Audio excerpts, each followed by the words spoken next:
Yo, what's going on? And welcome to episode 6 of Gimpy Bytes, the only place on YouTube that combines disability and gaming into one fine point on the space-time continuum. I am always Captain Gimpy. And I am Zen Burro. Yeah. Or rather, as always, because today I can't talk. See, I'm coming to you with this post-shower park hair. Today we have a different episode for you. We're kind of going to talk about how we came about to do this show, our experience with clashing into accessibility in gaming, and what eventually brought us here. Yeah. So, for me, I guess I'll start. Yeah. For me, growing up, I didn't really think about how accessible a game was because while my hands were a little weird, I just kind of brushed it off as like, oh, I gotta get used to this thing. For example, my very first video game console that I owned was a Nintendo 64. And yes, you can laugh at me all you want. Yeah. I know this guy does. He was late to the game. He was really late to the game. Yeah. But if you remember, as I'm sure you all do, the Nintendo 64 had a strange battering shape with the Z button on the back, the control stick in the middle, and you had these yellow C buttons, which if you played a game like GoldenEye, where you're like strafing and looking up and down, basically your camera controls. Yeah. The C buttons were usually the camera controls on the N64 games. Yeah. And, yeah. Needless to say, Captain Gimpy was not a big fan of it, and he will talk about that after I'm finished. Oh, yeah. Or if you want to, right now. I was just gonna say, like, that was actually the reason I absolutely friggin' hated the N64. I mean, going back now and playing this stuff on emulators, of course, with games that one or both of us had owned at one point or another, yep. For legality purposes. The games are actually quite good. A lot of the first-party games are amazing. A lot of the second-party games are amazing. And by second-party, I mean mostly Rareware. But, those are really good games. But Yep. The problem is the control was very difficult to hold. And the C buttons made for some very, very clunky camera controls. And for those of you who tell me that the N64 control was good, it's objectively not, because Nintendo didn't stay with it when they released the GameCube. They changed the function of the C buttons to the C stick, which is essentially analog stick number 2 from the DualShock model. However, I will say that the GameCube control was such an improvement. It was more ergonomically comfortable, and you could play on it for way longer than any of its competitors. So Nintendo learned. It does learn. Yep. And for me personally, I just got used to the N64 controller, but I never liked it at all. In fact, when I encountered a PlayStation 1 controller, I was like, oh, this is really good. Dude, yeah. Yeah, I was touched. You want to know the irony of that is the not the N64, but rather the PlayStation DualShocks and the original PlayStation control were actually somewhat modeled off of the SNES control. So I remember that. Nintendo had it right the first time. And they kind of, instead of improving on that, they were like, you know what, let's just get something that people are going to want to throw. Yeah.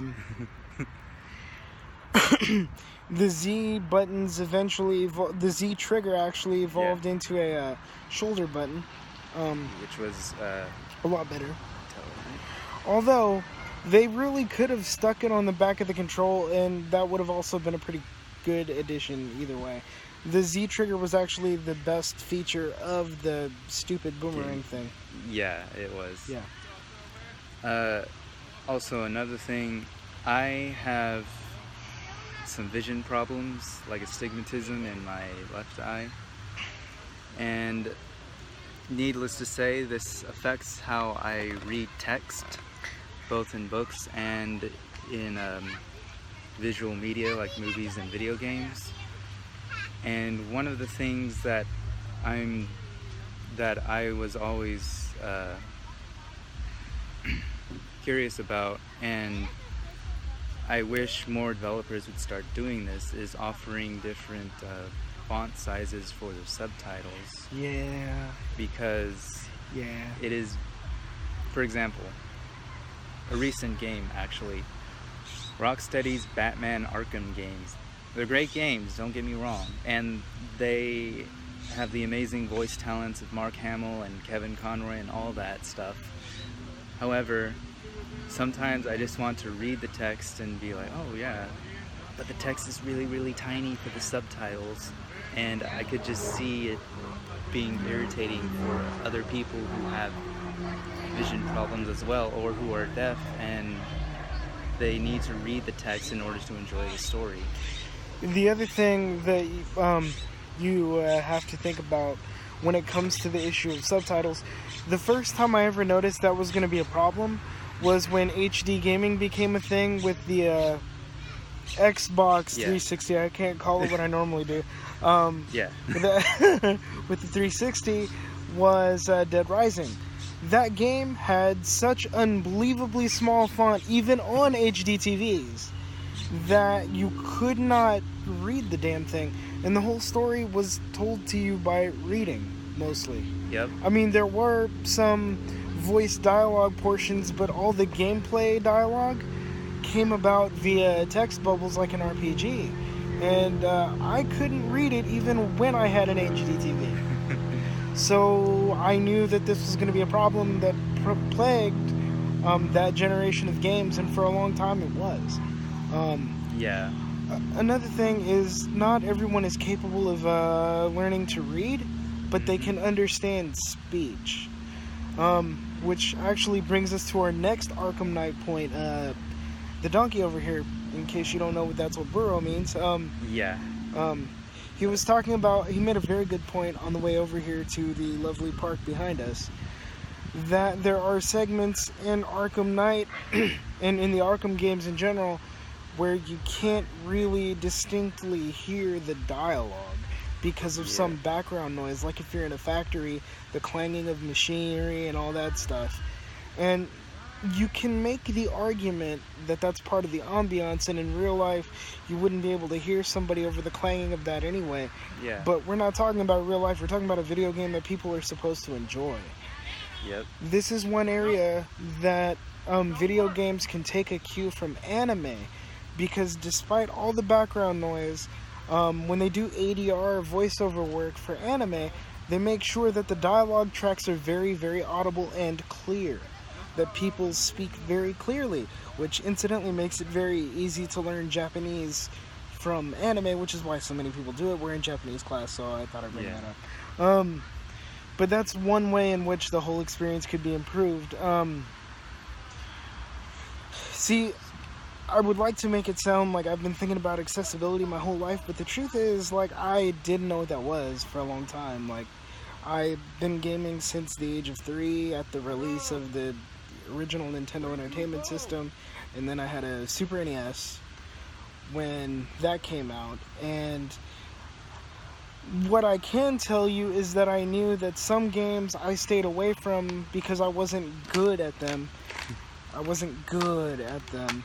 And I started to realize that it was something with the controls that made it hard for me to play, so I would avoid those games. So I didn't play a lot of platformers other than Mario, because they were really, really hard and the controls were squirrely, and my hands being super gimped, like, I couldn't really enjoy those games. So I played a lot of Final Fight, I played a lot of Street Fighter, played a lot of Mortal Kombat, World Heroes, that sort of thing. With some platformers, I played a lot of gun con type games, which were on the Super Scope. Oh yeah, that was fun. I hated the Super Scope peripheral, by the way. Thank God that thing died. It was awkward to hold, but that's a whole nother conversation. So I didn't really know what accessibility was. In fact, that wasn't even a conversation that we were having. either as consumers or in the development side of the industry as a whole, we weren't talking about it. When I first realized that was a thing you could talk about was at GDC 05. I went to GDC 05 and people started talking about closed captioning that included audio cues for hearing impaired people, deaf people. And I was like, oh, I never really thought of that. But that is a really good point, and there's no reason those can't be included in games. They started talking about color blindness. There was a whole panel on that type of accessibility thinking that I got to go to. That was really my first exposure to thinking about it. And, you know, I got older, and I recently, like within the last year, I wrote a book called The Gimpy Monologues, and it's more broadly about disability and how people think about it. There are a lot of books on the sociology of disability and the medical aspects of disability, but not so many that really get personal with it, and that was my goal. And then as I'm struggling to write another book, honestly, I started thinking about how does that matter to one of the things that has been a lifelong passion of mine in video games. And I really started thinking about it. I'm like, dude, a lot of games aren't accessible. And when it really kind of smacked me in the face was with the Wii. Oh yeah. The Wii. Or the GameCube Plus, if you prefer. Because it is essentially GameCube hardware. Yep. But how was that experience with the Wii? I mean, I've been to your house when you had that Wii, and I could see firsthand.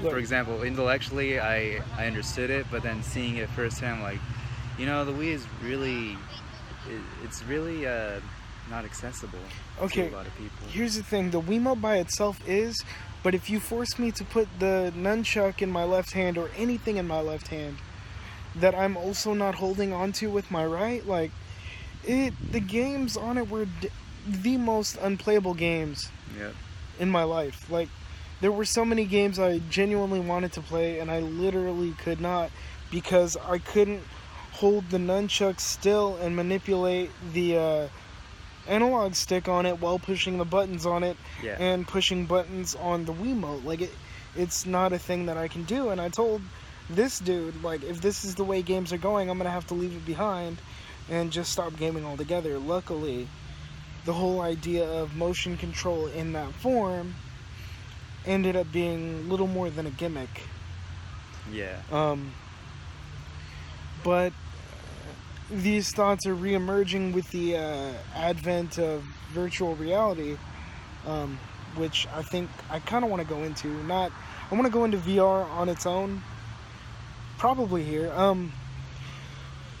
People think this is new, but the Oculus has been around in prototype form for quite a while. I mean a while. It might even be verging on 10 years. John Romero was heavily involved in its development, as I think was John Carmack for a little bit. John Carmack has since gotten into the aerospace industry, along with being a part of id Software still. I hope things are going well, Mr. Carmack, sir. Yeah, you brought me Doom. That was one of the greatest pleasures of my entire life. But think about how the HTC Vive works, okay? You have a headset that's tethered to your PC, and then you have these sensors that are supposed to be strategically placed around your room to track things like jumping and ducking and bobbing and weaving and shit. Those are all things that I can't do. Yeah, do you see me jumping in a wheelchair? No, this isn't some wheelchair cart game. Right. Yeah. And again, if VR is the way the games are going, you will probably see me stick exclusively to older titles or just run emulators, because there's nothing else to do. Either that or I'm going to have to leave the whole thing behind, which genuinely makes me sad, because I mean, dude, I've been gaming for like 30 years of my life. Like, I don't really want to not. Yeah. Yeah, it's a part of you. And I've been gaming for half of that. I'd say like 16, 17 years full time.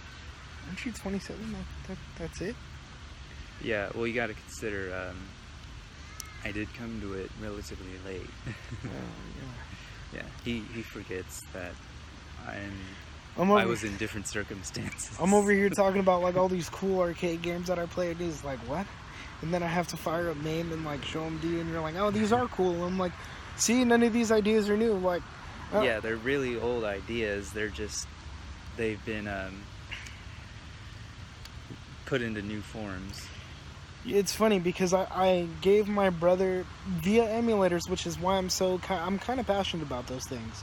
I mean, I understand some legal issues inherent in their creation, usage, and maintenance, but they are the absolute best way to maintain an active living archive of the history of video games for posterity's sake. Yeah, and you can't forget that history. And my brother, who will maybe be on here at one point, at some point in the future, he goes by the name Growling Zeus Online. And if you see him, you know, Captain Gimpy says hi, tell him you watch the show. He'll really like that. He's super proud of even the dumb things I do for whatever reason. But I made him play a bunch of really old games, and I'm talking like arcade games from the late 70s, the early 80s, on into the 90s, and like more contemporary stuff that happened within the last like 10 to 15 years, and all because of emulation. And he was like, dude, a lot of these ideas that people are using on home consoles as like new and innovative, they were already there. Like the whole idea of like a first-person sort of boxing game already existed. The original Punch-Out arcade machine was that type of machine. You would sit there and put on gloves, and the machine had pressure plates, and you'd bob and weave, and it would just be you doing this. And that's not, I mean, Wii Boxing did that, but that's not new. Nah. Shit, Punch-Out on the Wii did that. That's not new. It's an old idea. But if you don't know the history of the games you're playing, you think that these developers are giving you something brand new, when in reality what they're doing, not wrongly mind you, because there are only so many truly original things you can do that people will actually play. So I'm not going to say that. But when you let them package it to you as new, it has a bigger draw. And if you know the history of the games you play, they can't do that. And then you have to think with the rational part of your brain, like, does this really bring me enjoyment? Is this worth my $60? At the end of the day, that's the most important question. Yep. Is this worth my $60? So yeah, I started thinking about accessibility because of the Wii and VR and that sort of thing. Like, for example, he had a language delay, right? Yep. So, like, you couldn't always really read. Yeah, I do have to credit, though, the games that I have played. For example, Zelda: The Ocarina of Time. Those games were text-heavy, and it did help me a lot with improving my reading ability, more than just reading books. Although I have missed out on a lot of junior level books that I'm still looking for. But yeah, those games helped me a lot. For me, it was comic books. Like that kept me encouraged to read. I mean, I have a wicked vocabulary, so that wasn't the thing. I just didn't like it. In fact, it's kind of why I do like closed captioning, because it's just the reading aspect of it. I like to see how they did it. Let's see. Another thing about accessibility in video games, like like alternative controls. Like I remember thinking about it like this. Like, a friend of mine, the reason he played exclusively on PC and he loved games like Diablo was because he couldn't hold a controller. And I remember around the same time we were talking about that, because this was when Diablo 2 was out. Yep. And Diablo 2 lasted a very long time. So toward the tail end of Diablo 2's online life cycle, we were talking about this, and on a bus, actually. We took a paratransit bus, and he worked at the franchise tax board, and I was coming home from ITT Tech in, some city in Northern California. And we talked about that. And one of the things that he told me is, like, he can't really hold a control. And I was like, well, when it comes to FPSs, I can't really manipulate a control like I want to either. And people say, oh, you'll get used to it, you'll get used to it, you'll get used to it. I heard that hundreds and hundreds of times. Guess what? I'm used to it in the way that I know for a fact I'm not going to get better at it.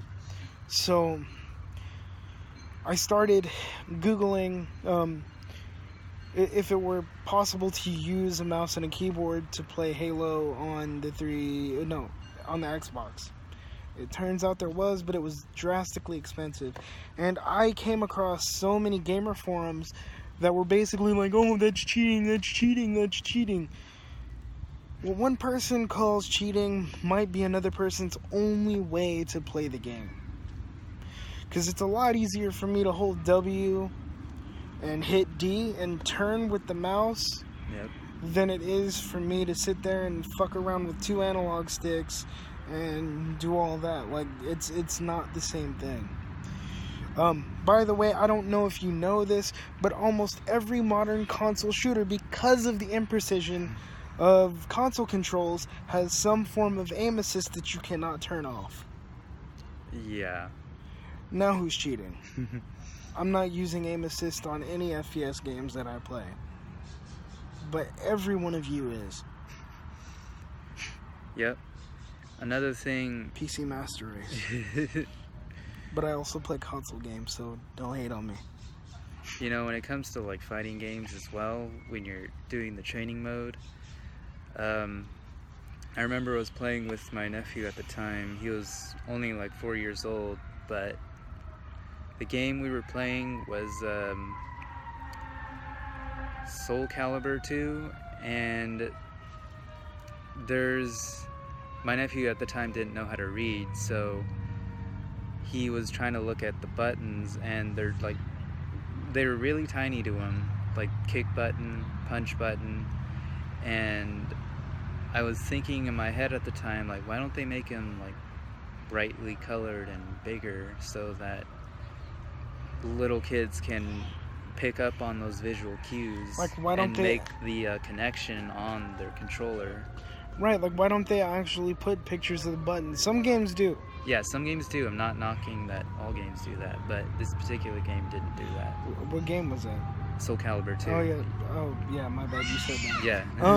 Soul Calibur 2 was actually really bad at that. Yeah, it was. Namco is pretty bad at that in general.